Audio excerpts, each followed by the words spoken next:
Hey, I'm Daniel.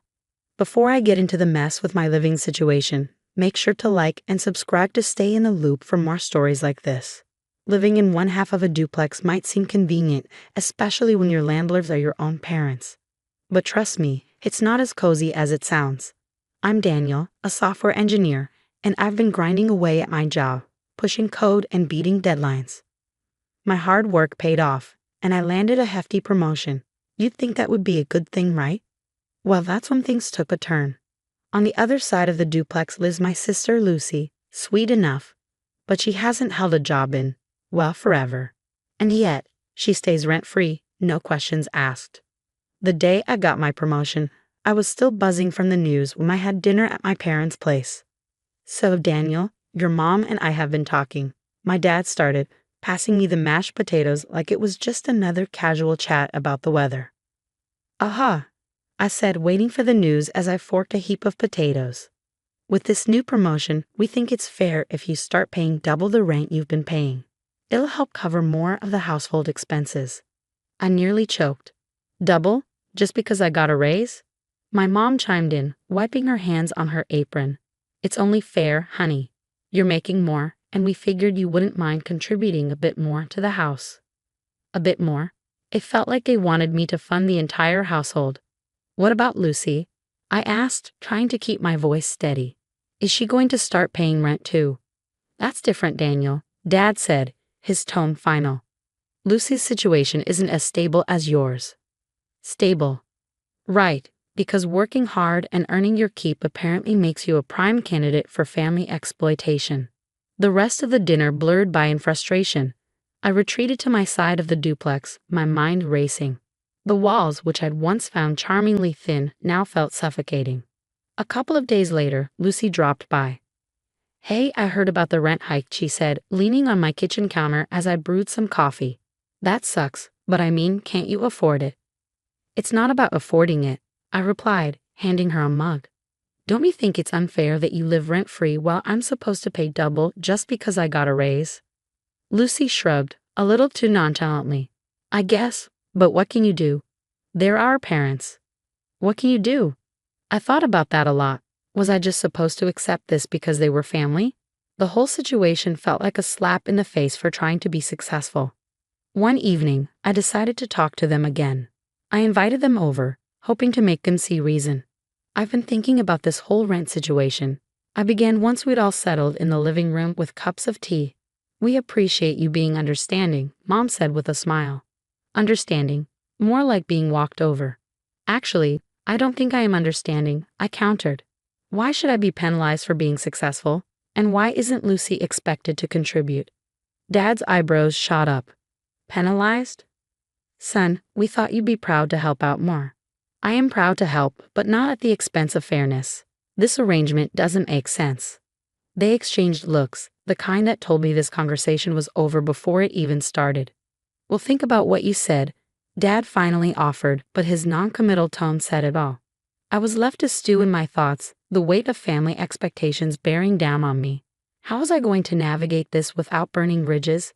Or was it time to stand my ground, even if it meant shaking up our family dynamics? As I turned these thoughts over, I realized that sometimes standing up for yourself is hardest when it's against the people you love. But maybe it was time they saw me not just as a successful son, but as someone worthy of the same respect and fairness they showed my sister. Daniel, why can't you just accept it? You've got the money, Lucy said, her words grating on me as we sat across from each other at the small kitchen table. It was late, but this conversation couldn't wait. Lucy, it's not about the money. It's about fairness. You live here for free, while I'm supposed to just fork over twice what I used to pay because I got a promotion. But you're doing so well, and I'm still figuring things out. Figuring things out. I'd heard that excuse for years, ever since Lucy dropped out of college, yet nothing ever seemed to get figured out. Not that our parents ever pushed her. It doesn't look like you're trying very hard to figure it out, Lucy. When was the last time you even looked for a job? She fiddled with the edge of a coaster, avoiding my eyes. I don't know.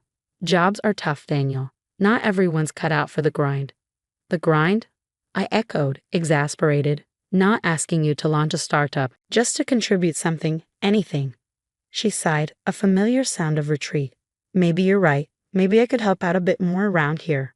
Around here? I shook my head. No, Lucy. By getting a job, by paying rent, by showing our parents you're not just waiting for handouts. She finally looked up, her expression a mix of annoyance and shock. You really think they'd ask me for rent? They should, I said firmly. It's only fair. Why should I be the only one burdened because I'm responsible? Because you can handle it, Daniel. I'm not like you. I don't have things figured out. You never will if you keep avoiding responsibility like this. We glared at each other, the tension thick between us. Our parents had always played favorites, but this was getting ridiculous. I stood up, my chair scraping back loudly. I'm not going to keep being the only one who pays. It's not right, and you know it. Where's this coming from all of a sudden? Because of a little extra rent. A little extra. Lucy, it's double. And it's not just about the money, it's about how they treat us. You get everything on a silver platter, while I have to earn every crumb. She stood too, her face hardening. Maybe if you weren't so uptight about everything, they'd cut you some slack. Cut me some slack. I laughed bitter. I don't need slack, I need equity. I'm going to talk to them, Lucy. This isn't over. She rolled her eyes. Good luck with that, Daniel. They're not going to change, and neither am I. As she stormed out, I knew this was only the beginning.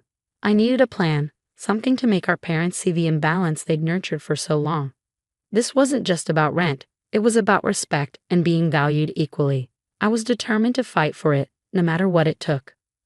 The next morning, I carefully laid out several papers on the kitchen table, utility bills, financial statements, all under the warm sunlight streaming through the window. Lucy eyed the paperwork with suspicion as she sipped her coffee. Daniel, what are you doing with all that? Just checking some numbers, making sure everything adds up. You'd be surprised how often it doesn't. I handed her a sheet showing discrepancies in how expenses were shared. Look at this. I'm paying way more than half, Lucy, and I don't even use more than you do. She scanned the document, her brow furrowing. I had no idea. And that's just the start. Look at this. I handed her another paper, a breakdown of maintenance expenses, again unfairly distributed. There's a pattern here, Lucy, and it's not just about us. It's about how they're managing everything. Lucy was silent for a long moment, the realization dawning on her. So, what are you saying? I'm saying maybe it's time we both stood up for a fair deal, and that starts with you getting a job. Her eyes widened. Me? Where would I even start? Yeah, you. Look, I found some job listings that might suit you. I slid a printed list across to her. Barista, bookstore clerk, receptionist, entry-level stuff. But it's a start.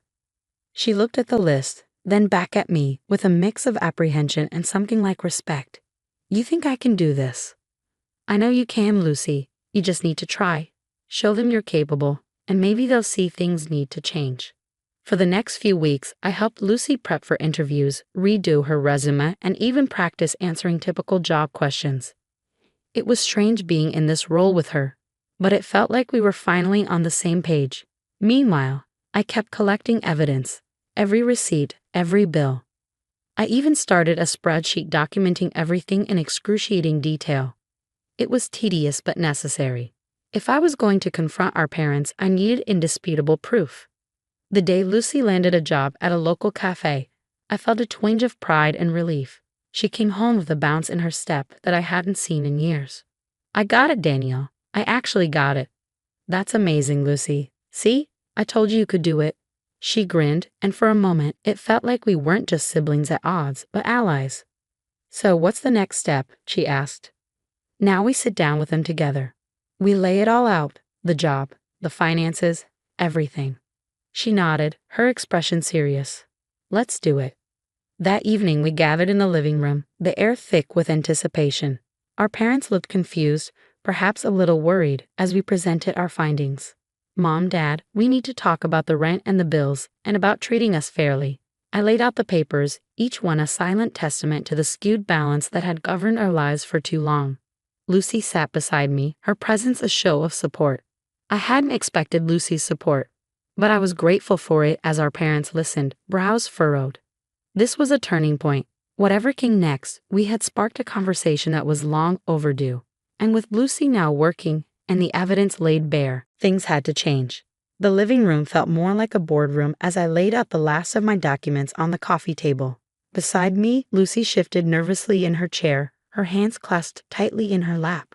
Across from us, Mom and Dad looked on, a mix of curiosity and concern etched into their faces.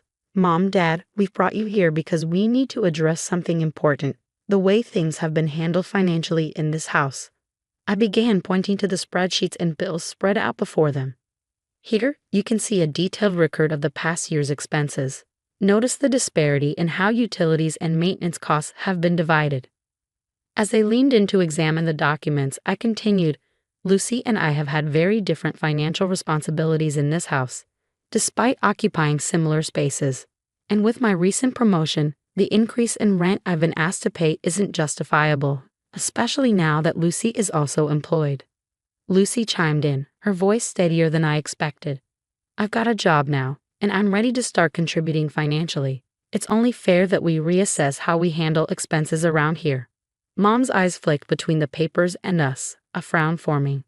We didn't realize the impact this was having on you, Daniel. Dad nodded, taking a deep breath. We thought we were doing what was best for the family. Lucy needed support, and Daniel, you were in a position to help. That's true, I acknowledge, but supporting family shouldn't come at the expense of fairness. The burden has been disproportionately on me, and now that Lucy is capable, it's time we even things out. I then laid out a new proposal, a split that considered both our incomes and was proportional to our usage of resources in the duplex. This way, we all contribute our fair share. It's transparent, it's equitable, and it reflects our current financial situations. The room was silent for a moment as our parents absorbed the information. Then Dad spoke up, you're right. We let our concern for Lucy cloud our judgment. It wasn't fair to you, Daniel. Mom reached across the table, her hand touching mine. We're sorry, honey. We just wanted to make sure Lucy was okay. But we see now that we weren't being fair to you. I squeezed her hand, feeling a weight lift from my shoulders. Thanks, Mom. I appreciate that. All I want is for us to feel like we're all being treated equally. Lucy added, and I'm going to make sure I pull my weight. It's time I step up and show that I can handle more responsibility. We'll implement these changes immediately, Dad declared, looking at the proposed numbers. And going forward, let's keep this dialogue open. If there's an issue, we talk about it as a family. The meeting ended with a sense of closure and a plan for moving forward that we all agreed on. As we tidied up the papers, Lucy leaned over and whispered, Thanks for pushing for this, Daniel. It feels good to be part of the team. It was more than just about money. It was about respect and recognition within our family. As we walked back to our respective sides of the duplex, I felt a genuine hope that things between us, between all of us, were finally on the right track. The fairness of the situation had been restored, and with it, the balance within our family began to mend. The story of Daniel and Lucy has just wrapped up, highlighting how important fairness and communication are within a family. Now I want to hear from you. Have you ever felt unfairly treated by your family because of financial issues? How did you handle it, and what was the outcome? Please share your thoughts and experiences in the comments below. It's a great way to connect and learn from each other's stories. And if you enjoyed this video, don't forget to hit that like button and subscribe to the channel for more thought-provoking content like this. Your support helps keep these stories coming.